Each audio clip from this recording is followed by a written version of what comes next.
So ನಾವು ನಿಜ ಹೇಳ್ಬೇಕಂದ್ರೆ ನಾನು ದರ್ಶನ್ ಫ್ಯಾನ್ಸೇ ನಾನು. ಬಟ್ ಅವರು ಈ ಥರ ಮಾಡಿ ತುಂಬ ತಪ್ಪು. ಅವರು ಇರೋ ಲೆವೆಲ್ ಬಂದು ಈ ಕೆಲಸ ಮಾಡೋದು ತಪ್ಪು. ಅವ್ರು ಈ ಟೈಮಲ್ಲಿ ಅವ್ರು ಮಾಡಬೇಕಾಗಿರೋದು ಜನಗಳಿಗೆ ಒಳ್ಳೆ ಕೆಲಸ. ಬಟ್ ಈ ಒಳ್ಳೆ ಕೆಲಸ ಅವರು ಒಂದು ಈ ಥರ ಮಾಡಿರೋದಕ್ಕೆ ಅವ್ರಿಗೆ ಶಿಕ್ಷೆ 100% ಅವ್ರು ಮಾಡಿದರೆ ಸಿಕ್ಕಲೇಬೇಕು ಶಿಕ್ಷೆ ಅವರಿಗೆ. ನಾವು ಫ್ಯಾನ್ಸ್ ನಾನು 100%. ಅವರು ದರ್ಶನ್ ಫ್ಯಾನ ನಾನು, ಸಿಕ್ಕಾಪಟ್ಟೆ ಇಷ್ಟ ನನಗೆ. ನನಗೂ ತುಂಬ ಹಾರ್ಟ್ ನೋವಾಗುತ್ತೆ. 2 ದಿವಸ 3 ದಿವಸ ನೋಡ್ತಾ ನನಗೂ ನೋವಾಗ್ತದೆ. ಯಾರೇ ಆಗಲಿ ಈ ಥರ ಮಾಡೋದು ತಪ್ಪು. ಒಂದು ವ್ಯಕ್ತಿ ಮೇಲೆ ಈ ಥರ ಒಂದು ಆಕ್ಷನ್ ತಗೊಳ್ಳೋದು ಮಾಡಿರೋದು ತುಂಬ ತಪ್ಪು ಮಾಡಿದ್ದಾರೆ ಡಿ.ಬಾಸ್ ಅವರು ಮಾಡಿರೋ ತಪ್ಪು. ಅವ್ರ ಶಿಕ್ಷೆ 100% ಅವ್ರು ಮಾಡಿದರೆ ಕಾನೂನು 100% ಶಿಕ್ಷೆ ಕೊಡಲೇಬೇಕು. ಸರ್, ಕೆಲವು ಅಭಿಮಾನಿಗಳಿದ್ದಾರೆ ಸರ್, ಏನು ಮಾಡಿದ್ರು ಜೈ ಡಿ.ಬಾಸ್ ಅಂತ ಜೈಕಾರ ಹಾಕ್ತಾರೆ. ಅವ್ರು ತಪ್ಪೇ ಮಾಡಿದ್ರು ಇಲ್ಲ, ಅವರು ಮಾಡಿದ್ದೇ ಸರಿ ಅನ್ನೋರು ಇದ್ದಾರೆ. ಏನು ಹೇಳ್ತೀರಾ ಇಂಥವ್ರ ಬಗ್ಗೆ? ಸೊ ಅವ್ರು ಮಾಡಿದ ಸರಿ ಅಂದರೆ ಯಾವ್ದು ಮಾಡಿರೋ ಸರಿ ಅಂತಿದ್ದಾರೆ ಅವ್ರ ಫ್ಯಾನ್ಸ್ಗಳು. ಸಾಯಿಸಿರೋದೇ ಸರಿ ಅಂತಿದ್ದಾರೆ. ಏನಕ್ಕೆ ಅವ್ರು ಸಾಯಿಸಿರೋ ಸರಿ ಅಂತವ್ರ? ಅವ್ರು ಸಾಯಿಸಿರೋದೇ ಅದು ಸರಿ ಅಂದರೆ ಅವರು ಅದೇ ಅವ್ರ ಹೆಣ್ಮಕ್ಳಿಗೆ ಅವ್ರ ತಂದೆ ಅವ್ರ ಅಮ್ಮಗೆ ಅವ್ರ ಅಕ್ಕಗೆ ತಂಗಿ ಈ ಥರ ಆಗಿದ್ರೆ ಅವಾಗ ಅವ್ರು ಸರಿ ಅಂತ ಹೇಳ್ತಾ ಇದ್ದೀರಿ ಅನ್ನೋ ಗೊತ್ತಿಲ್ಲ.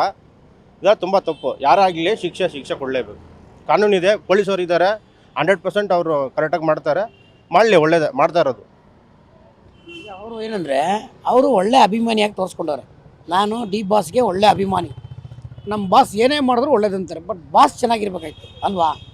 ಅವ್ರು ಮೇಂಟೈನ್ ಮಾಡ್ಬೇಕಾಯ್ತು ಅದನ್ನ. ಅದು ಅವ್ರಿಗೆ ಹೇಳ್ಬೇಕು. ಅವ್ರು ಯೋಚನೆ ಮಾಡಿ.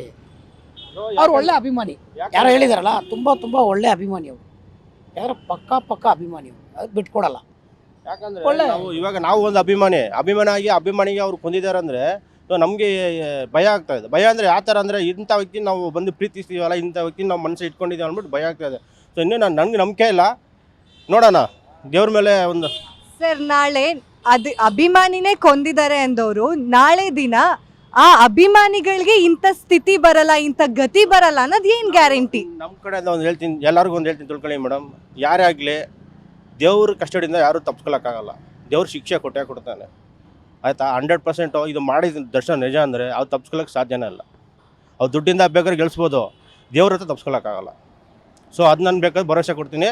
100% ತಪ್ಪು ಮಾಡಿದರೆ ದೇವ್ರಂತೂ ಯಾರನ್ನೂ ಬಿಡಲ್ಲ. ದರ್ಶನ್ ಆಗಲಿ, ಸೊ ಅವ್ರು ಎಂಥವ್ರ ವ್ಯಕ್ತಿ ಆಗಲಿ, ದರ್ಶನ್ ಆಗಲಿ, ಅವ್ರು ಎಂಥ ದುಡ್ಡು ವ್ಯಕ್ತಿ ಆಗಲಿ, ದೇವ್ರ ಮುಂದೆ ಏನು ಮಾಡೋಕ್ಕಾಗಲ್ಲ. ಅವರು ಎಷ್ಟೇ ದುಡ್ಡು ಕೊಟ್ಟು ತಪ್ಸ್ಕೊಂಬಂದ್ರೂ ದೇವ್ರು ಸುಮ್ಮನೆ ಬಿಡೋಲ್ಲ ಆ ಜೀವಕ್ಕೆ. ಇವಾಗ ಯಾಕಂದರೆ ಆ ಅಮ್ಮನಿಗೆ ಮದುವೆ ಅವ್ರು ಎಂತಿದ್ದೀವಿ ಮೊನ್ನೆ ನೋಡಿದ್ದೀವಿ, ಅಳ್ಕೊಂಡು ಕುತ್ಕೊಂಡಿರೋದು ನಮಗೆ ಬೇಜಾರಾಗುತ್ತೆ. ಸೊ ಅದರಿಂದ ಹೇಳ್ತಾ ಇದ್ದೀನಿ, ಆ ಕಣ್ಣೀರು ಅವ್ರನ್ನ ಬಿಡಲ್ಲ.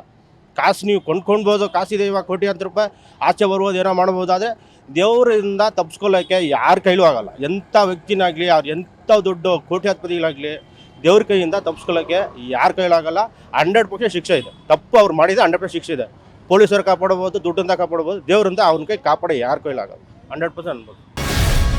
ಗ್ಯಾರಂಟಿ ನ್ಯೂಸ್, ಸುದ್ದಿ ಖಚಿತ, ನ್ಯಾಯ ನಿಶ್ಚಿತ.